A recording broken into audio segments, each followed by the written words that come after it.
So this year, I'm devoting this garden bed here to the Mel Bartholomew square foot gardening method. I used to do that a lot many years ago, got away from it when we moved. I mean, I shouldn't say got away from it completely, I still practiced it, but not exactly. I kind of modified it. So anyway, I wanted to try this year with this garden bed to use his square foot gardening method. I mean, why not? I've got a bed. Let's go back to it. Is there anything anybody would like to see grown in a garden bed like that? Is there something you're curious about? Are you like, hey, would that actually work? So is there anything anybody would like to see grown specifically using the square foot gardening method? If so, let me know and let's give it a shot in here. Let's try it. I can, on the back here, I've got a little fence. It's only, I think, 3 feet tall, roughly. I can trellis that higher. Is there something you want to see trellised? I was thinking on that back there to try to trellis like a tomato or two, some squash maybe that are climbers, cucumbers, they're great at climbing, something like that. This bed gets a decent amount of sunshine and also some decent shade. So it's going to be kind of like a trial and error to see what exactly is going to grow here. In the past, I always just did like beets, radishes, and greens just because of the amount of shade that it gets. However, I want to see what else it can do. So if you've got any ideas, anything you'd like to see, let me know. Let's give it a try this year. So today's plan though, Philip's crowing. Anyway, so today I'm going to try to get that raked out. It's been below freezing temperatures the last few days. And as you can see, there's snow that's left on it. So it might be kind of frozen, but there's this... Hi, Philip. Anyway, there's a picture that goes around the internet I've seen so many times of a woman in the snow and, you know, it says, forget it, I'm gardening. And that is totally how I'm feeling, especially Philip. But like, it's February, and in some years, February is gorgeous, and I can get a jump start on my season. This year, it's going to be kind of a stinker. But I'm like, I want to garden. At least get prepped some more. So today, I'm going to try to get this. He learned how to crow really a lot the other day, and he's just taken up crowing big time. So anyway, today, I'm going to try to flatten that out, scrape it down, make it look pretty, like a garden bed is supposed to, instead of like a crazy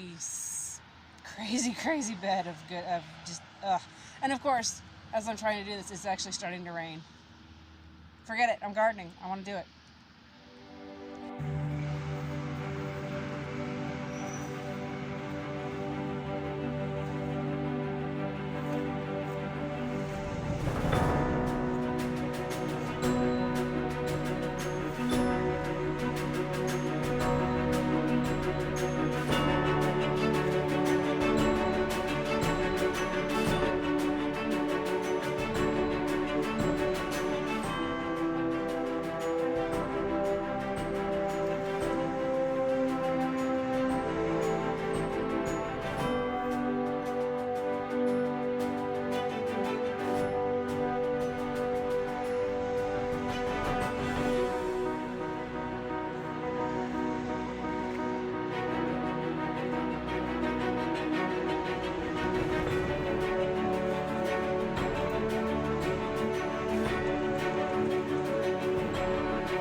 I was afraid that was going to be more frozen and a lot harder than it was, but actually that is going to go out really well.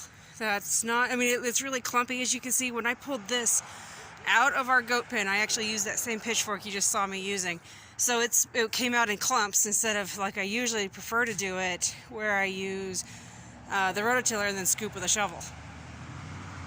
So the next plan of action is I need to get in here and get all the grass pulled that's growing. I'll give that to the chickens. I'm gonna rake this a little bit more over the next couple weeks And I'm debating putting wood chips over it right now or leaving it sit. And it's really thick right now, but it's gonna break down.